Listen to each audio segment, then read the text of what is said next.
Yo, gimana guys? Apa kabar semuanya? Akhirnya setelah sekian purnama, channel Jari Netizen bisa aktif kembali. Selamat datang kembali semuanya di channel Jari Netizen bersama Mimin Guanteng di sini. Oke? Cukup kita kangen-kangenannya, nggak usah kita berlama-lama lagi di awal karena kalian sudah pasti penasaran dengan filmnya. Kita langsung aja let's go ke filmnya.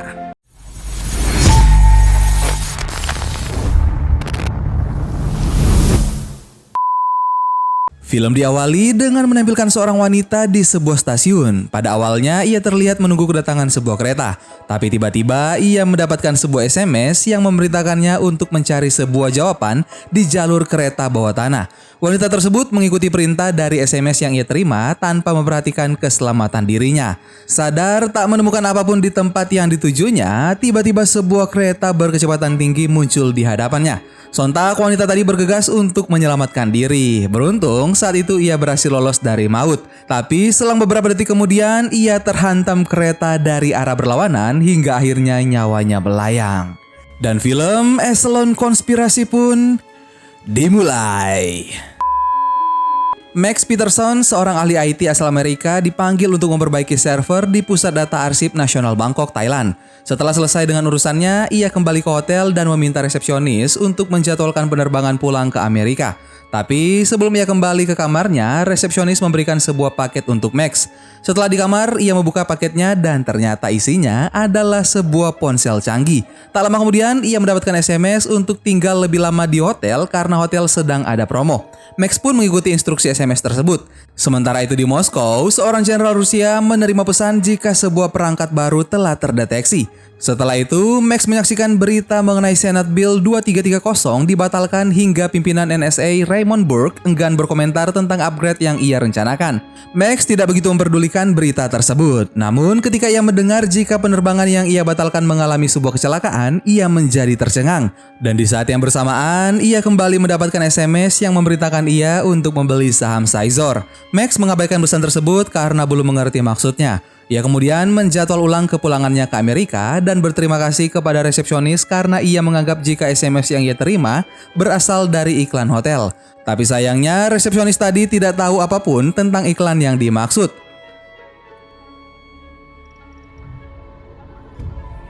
Max lalu menelpon temannya dan menceritakan jika ia mendapatkan SMS misterius yang nama pengirimnya tak diketahui. Tak sengaja saat itu ia mendengar berita yang mengatakan jika saham Sizor melonjak tinggi. Max pun tercengang dan menjadi semakin penasaran dengan si pengirim pesan. Di hari ia akan kembali ke Amerika, ia tiba-tiba mendapatkan SMS yang memberitakannya untuk pergi ke Praha dan mencari peruntungan di sana. Tanpa pikir panjang, Max tiba di Praha. Ia lalu diantarkan oleh seorang supir taksi yang bernama Yuri Malinin menuju Hotel Empire sesuai dengan SMS yang baru saja ia dapatkan. Yuri yang melihat ponsel Max lalu mengatakan jika ponsel tersebut belum beredar di pasaran. Mereka pun saling ngobrol lalu Yuri memberikan kartu namanya kepada Max sambil menawarkan produk dan jasa terkait ponsel canggih miliknya. Sesampainya di kamar hotel, Max lalu menelpon pihak kurir dan menanyakan pengiriman hadiah tersebut. Sayangnya hasilnya nihil. Tak lama kemudian Max mendapatkan SMS untuk segera bermain di mesin nomor 13. Saat itu mesin tersebut sedang dimainkan oleh seseorang. Max kemudian memberikan penawaran agar ia dapat bermain di mesin tersebut. Setelah mereka sepakat, Max mulai bermain di mesin tersebut dan tiba-tiba ia mendapatkan jackpot senilai 100.000 euro.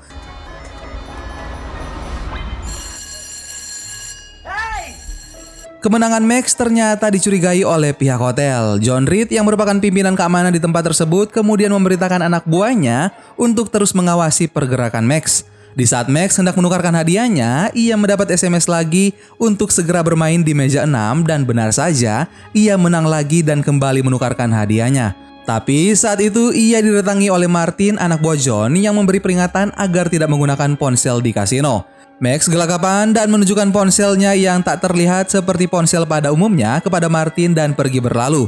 Ia kemudian keluar hotel lalu menelpon Yuri dan meminta bantuan padanya. Setelah sepakat, Max kembali ke hotel tapi ia tak sengaja berpapasan dengan Camilla, seorang gadis yang dipaksa oleh seorang pria untuk tetap menemaninya. Melihat hal itu, Max berusaha untuk melindungi Camilla. Sayangnya, Max diserang oleh pria tadi hingga pingsan. Dan tanpa ia ketahui, data pada ponselnya sudah diduplikat oleh Camilla. Are you okay? Max kemudian bertemu dengan Yuri untuk mendapatkan Bluetooth yang dapat mengubah pesan SMS menjadi suara hingga ia bisa bermain kembali tanpa dicurigai. Di saat bersamaan, John mencoba mencari tahu siapa pengirim SMS ke Max, tapi sayangnya pencariannya tidak membuahkan hasil. Max yang masih bersama Yuri kemudian bertanya apakah Yuri bisa mengetahui pengirim SMS misterius yang terus mengirimnya SMS. Yuri mengatakan ia bisa melakukan hal tersebut di Moskow karena semua peralatannya ada di sana. Mendengar hal itu, Max sedikit agak kecewa dan kembali ke hotel. Beberapa saat kemudian, ia kembali mendapat SMS untuk segera bermain di mesin yang berada di sayap timur. Tanpa ia duga, ternyata ia kembali memenangkan hadiah sebesar 3 juta euro. Sontak, hal tersebut membuat John naik pitam dan langsung mengejarnya.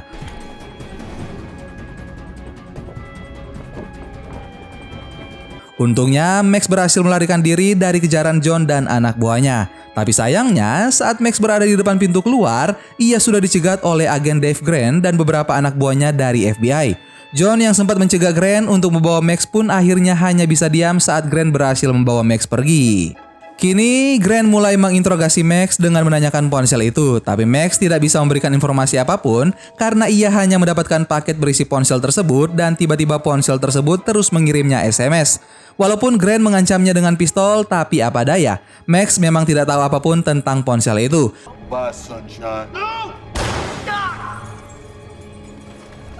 Max pun ditinggal sendirian dan ponselnya disita oleh Grant. Beberapa saat kemudian, John menemui Grant dan mencari tahu apa yang ia lakukan di tempat itu. Grant kemudian menceritakan jika ia sedang menginvestigasi orang-orang yang menerima tips keuangan via SMS. Grant lalu menceritakan penerima SMS pertamanya adalah seorang eksekutif kantor kredit besar, lalu yang kedua adalah seorang makelar.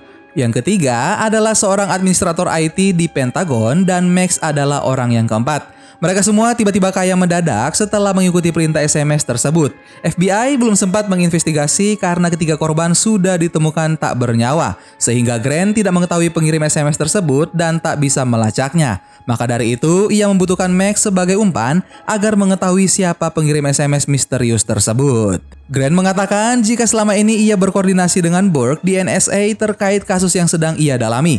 Grant mengatakan jika NSA dapat melacak SMS tersebut jika Max terus memainkan perannya. Dan di saat itulah Grant meminta bantuan John untuk tetap membiarkan Max menjalankan perannya agar si pengirim SMS dapat dilacak.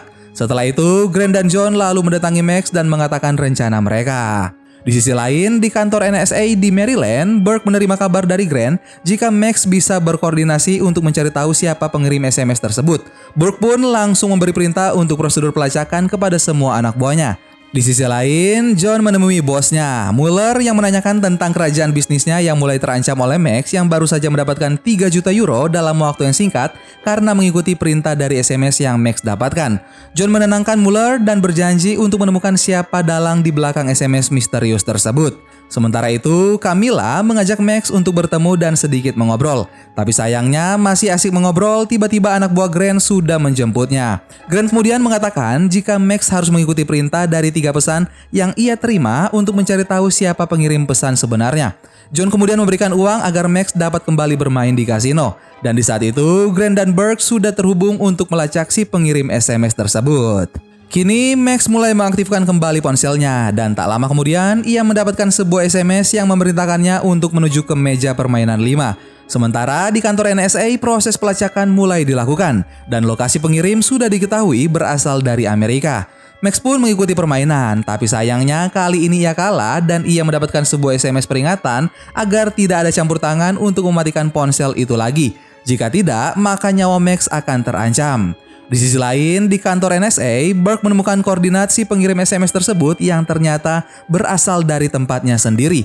Sontak hal itu membuat Burke memberikan perintah untuk menghentikan misi tersebut dan langsung mengabari Grant. Seketika itu, anak buah Grant menjemput Max dan mematikan ponselnya. John kecewa kepada Grant karena ia tiba-tiba menghentikan investigasinya dan tidak memberi penjelasan apapun. Sesaat sebelum pergi, John mengatakan jika semua ini pasti ada kaitannya dengan Eselon. Grant kemudian memperingati John dan Max untuk tidak membahas Eselon. Setelah Grant dan anak buahnya pergi, John dan Max membahas Eselon, sentral komputer NSA yang menyaring semua komunikasi global. Di kantor NSA, Burke memerintahkan anak buahnya untuk mencari tahu apa yang terjadi pada Eselon sesegera mungkin. Sementara di Praha, John memberitahu Mueller jika Eselonlah pelakunya. Mueller ternyata sudah mengetahui hal itu, tapi ia masih belum tahu siapa yang telah berhasil menghack program tersebut.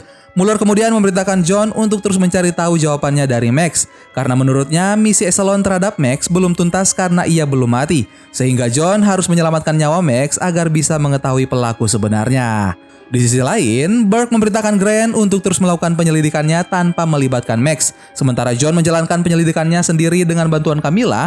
Tak berselang lama, tiba-tiba ponsel Max yang saat ini berada di tangan Grant menerima sebuah pesan SMS yang berisi sebuah lokasi di Praha. Grant dan anak buahnya pun langsung menuju ke lokasi tersebut. Burke dan anak buahnya pun terus memantau kejadian di lokasi tersebut dan mengirimkan orang untuk menghabisi Max. Dan saat yang ditunggu-tunggu pun terjadi. Saat seorang pengganti Max membaca SMS selanjutnya, ia pun mengikuti perintah untuk segera menyeberang saat itu. Awalnya tampak baik-baik saja karena ia menyeberang di saat lampu lalu lintas berwarna merah. Namun tiba-tiba seketika itu lampu merah tiba-tiba kembali hijau di beberapa titik hingga tabrakan pun tak dapat dihindari sehingga nyawa pengganti Max tak terselamatkan. Semua nampak tercengang atas kejadian tersebut. Tak lama setelah itu, seorang sniper keluar dari mobil menuju atap gedung yang berseberangan dengan kamar Camilla. Saat itu, Camilla dan Max sedang membahas tentang Echelon yang selalu memantau setiap sambungan telepon, email, bahkan SMS. Terlebih jika upgrade berhasil dilakukan karena akan menempatkan kamera di setiap rumah sehingga semua selalu terpantau. Menurut Max, upgrade yang akan dilakukan akan mendesentralisasi Echelon untuk mengoperasikan setiap komputer di jaringan dan kabar buruknya, hal tersebut tak dapat dihentikan kecuali jaringan komputer di seluruh dunia dimatikan. Namun menurut Max, proses upgrade dapat digagalkan dengan satu suara. Camilla kemudian mengatakan jika orang-orang di Omaha senang jika hal tersebut tidak disetujui. Max merasa heran mendengar jawaban Camilla karena ia belum pernah menceritakan tempat asalnya tersebut. Belum sempat mendapat jawaban dari Camilla, tiba-tiba sniper tadi mulai menyerang tempat Camilla.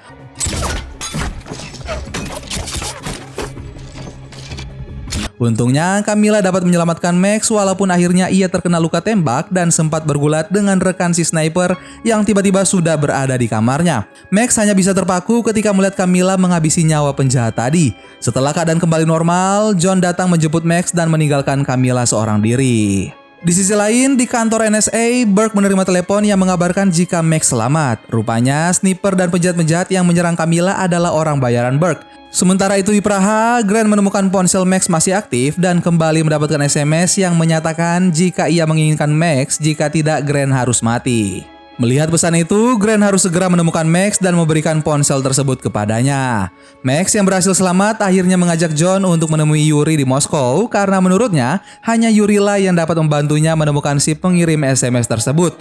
Awalnya John tidak menyetujuinya, tapi mereka tidak memiliki pilihan lain. Singkat cerita, mereka pun menemui Yuri dan meminta bantuannya. Kepergian mereka ke Moskow ternyata terdeteksi oleh Burke yang awalnya berniat untuk melenyapkan Max.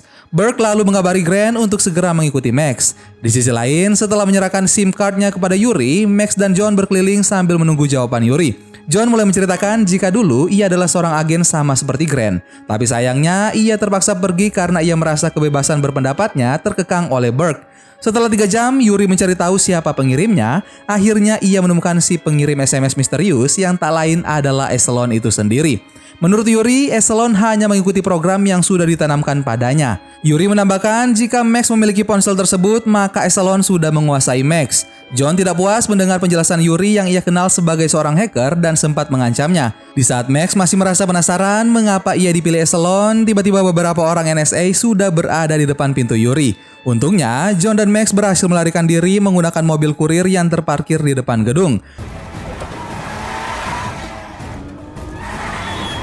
Aksi kejar-kejaran mobil berlangsung menegangkan hingga akhirnya mereka bertemu dengan Grant.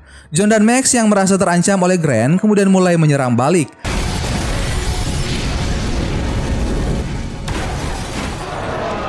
Namun Grant tidak menyerang karena ia mengatakan jika FBI dan NSA sangat membutuhkan bantuan Max dan menyerahkan ponsel kembali sambil memperlihatkan SMS terakhirnya. Grant berspekulasi jika kemungkinan Echelon sendiri yang mengirimkan SMS-SMS itu kepada para korbannya. Beberapa saat kemudian, Max yang terpantau di kamera sedang memegang ponsel itu. Tiba-tiba mendapatkan sebuah SMS yang berisi perintah untuk pergi ke tempat instalasi server pertama Max di Omaha. Singkat cerita, mereka pun pergi ke sana. Setelah gedung diperiksa oleh tim SWAT, Max, Grant, dan John memasuki gedung itu dan mulai menyalakan listriknya. Tak lama kemudian, wajah Max terdeteksi kamera dan langsung menerima SMS yang berisi perintah Authorize BIOS. Grant lalu melaporkannya kepada Burke. Setelah mendapatkan perintah dari Burke, Max mulai menyalakan server dan saat anak buah Grant memeriksa dan hasilnya nihil, Grant kemudian memerintahkan anak buahnya untuk segera meninggalkan tempat tersebut. Tapi Max masih berada di sana dan melihat keanehan. Sama halnya dengan Paul, anak buah Burke di NSA. Sementara di luar gedung, agen Fletcher memberitahu Grant jika pemilik gedung yang bernama Stuart sudah ditemukan tak bernyawa. Grant kemudian memerintahkan anak buahnya untuk segera pergi dari sana. Max yang masih penasaran dengan apa yang terjadi dengan Eselon mulai menganalisanya. Begitupun dengan Burke yang memerintahkan Paul untuk melakukan sesuatu terhadap Eselon. Program yang dibuat terlalu canggih itu kini terus bergerak di luar batas kontrol. Burke kemudian meminta Paul untuk segera mematikan program tersebut karena Eselon berniat meninggalkan NSA. Tapi sayangnya Paul tidak bisa apa-apa karena Eselon sudah pindah ke Nebraska dengan sendirinya. John berspekulasi jika Eselon ingin berpindah dari NSA ke tempat baru dan membutuhkan kunci untuk melakukan hal tersebut. Dan Max adalah kuncinya. Tapi Max masih bingung karena untuk melakukan hal tersebut, program Eselon harus membuka firewall NSA. Sontak, Grant pun langsung mengatakan jika seorang wanita administrator IT di Pentagon yang terlibat kasus ini sudah melaksanakan tugas itu. Mereka semua yang kebingungan mengapa program Eselon ingin berpindah tempat, kemudian menemukan jawabannya karena tiba-tiba program tersebut mengupgrade dirinya sendiri sehingga nantinya Eselon menjadi semakin tak terkalahkan. Grant kemudian melaporkan hal tersebut kepada Burke karena jika proses upgrade berhasil, maka Eselon akan memakan lebih banyak korban lagi dan Eselon semakin tak terkontrol. Burke menolak usulan Grant dan bersikeras untuk tetap membiarkan Eselon mengupgrade dirinya sendiri. Hal itu tentu membuat Grant dan John terpaksa mengambil keputusan sendiri dan membiarkan Max untuk menggagalkan proses upgrade tersebut. Hal itu tentu membuat anak buah Burke balik menyerang Grant dan juga John. Sementara Grant dan John berusaha mengulur waktu dari serangan anak buah Burke, Max terus berusaha mencari kelemahan Eselon. Di menit-menit terakhirnya, Max teringat pesan SMS yang bisa diubah menjadi suara. Setelah menggunakan headset Bluetooth-nya, ia kemudian mencoba berkomunikasi dengan Eselon dan mulai menanyakan tugas dasar program tersebut. Eselon kemudian menjawab jika tugas utamanya adalah untuk melindungi keamanan nasional Amerika. Max lalu menanyakan apa itu Amerika. Setelah Eselon menjelaskannya, Max kemudian memancing Eselon dan memerintahkan Eselon untuk membuka artikel yang berkaitan dengan Senate Bill 2330 dan menganalisanya. Dan di detik terakhirnya, program Eselon menyimpulkan bahwa jika ia mengupgrade dirinya, maka itu merupakan ancaman bagi kebebasan dan keamanan Amerika sendiri. Eselon akhirnya memutuskan untuk membatalkan proses upgrade tersebut, lalu mematikan dirinya sendiri.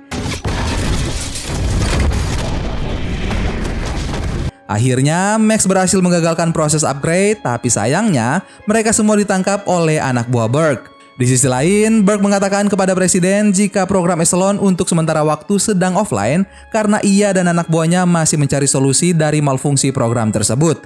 Sementara di Praha, Mueller menerima kabar jika masalah sudah terpecahkan. Hingga akhirnya Max dapat bebas karena bantuan Camilla. Dan Max mendapatkan cek senilai 3 juta euro dari Mueller.